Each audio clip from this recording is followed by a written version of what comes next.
इस वीडियो में NCERT 10th class विज्ञान अध्याय 5 तत्वों का आवर्त वर्गीकरण अभ्यास जो पेज नंबर 101 पर है के सभी प्रश्न समझ के साथ करने वाले हैं। पहले ऑब्जेक्टिव प्रश्न है, तो पहला प्रश्न है आवर्त सारणी में बाईं से दाईं ओर जाने पर प्रवृत्तियों के बारे में कौन सा कथन असत्य है।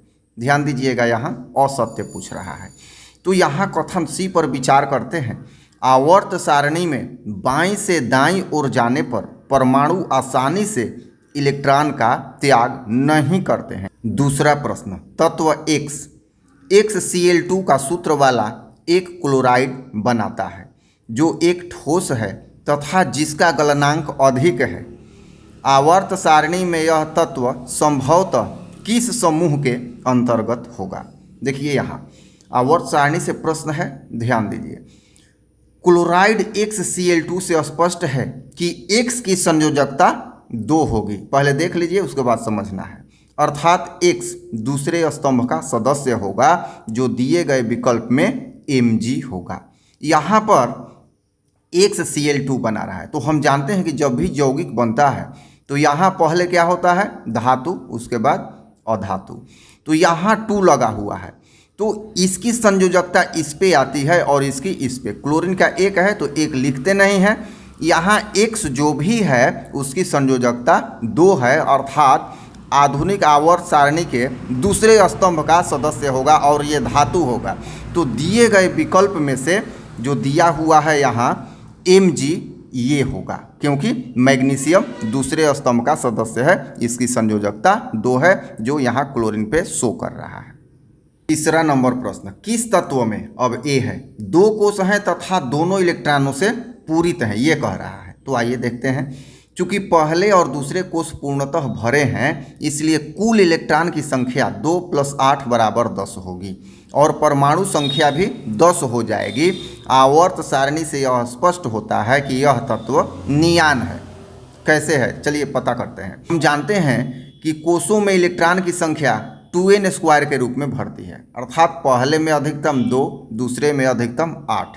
तो यहाँ 2 कोष की ही चर्चा है, दोनों पूरित हैं, अर्थात पहले में 2 होगा, दूसरे में 8 होगा। अगर दोनों को जोड़ देते हैं तो इलेक्ट्रॉनों की संख्या कितनी हो जाती है, 10।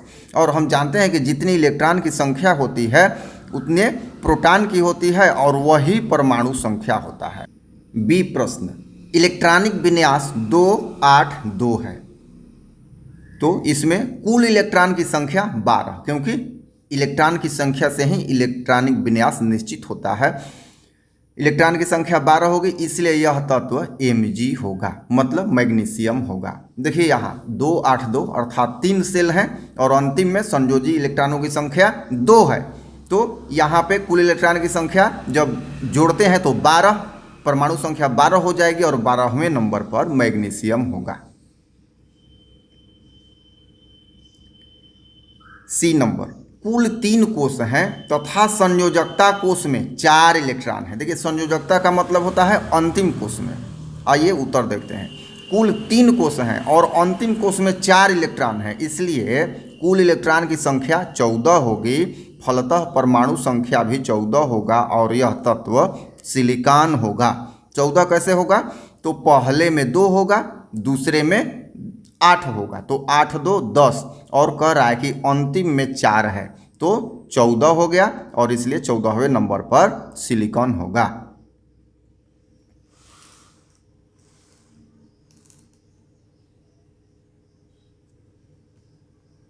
डी नंबर, कुल 2 कोष हैं तथा संयोजकता कोष में 3 इलेक्ट्रॉन हैं। आइए देखते हैं। कुल इलेक्ट्रॉनों की संख्या 5 होगी, इसलिए यह तत्व बोरान होगा। मतलब 2 कोष हैं और अंतिम में कह रहा है कि 3 इलेक्ट्रॉन है, तो पहले में तो 2 होगा और अंतिम में 3, तो 3 और 2 कितना हो जाएगा, ये 5 हो जाएगा और 5वें नंबर पे क्या होगा, बोरान होगा। यहाँ ई नंबर, दूसरे कोष में पहले कोष से दुगुना इलेक्ट्रॉन है। देखिए यहाँ 2 कोष हैं, पहले कोष में जो इलेक्ट्रॉन है उसका दुगना इलेक्ट्रॉन दूसरे कोष में है, ये प्रश्न है। तो आइए पहले उत्तर देख लेते हैं। दूसरे कोष में 4 इलेक्ट्रॉन है तथा पहले कोष में 2 इलेक्ट्रॉन है, अतः कुल इलेक्ट्रॉनों की संख्या 6 होगी, इसलिए यह तत्व कार्बन होगा।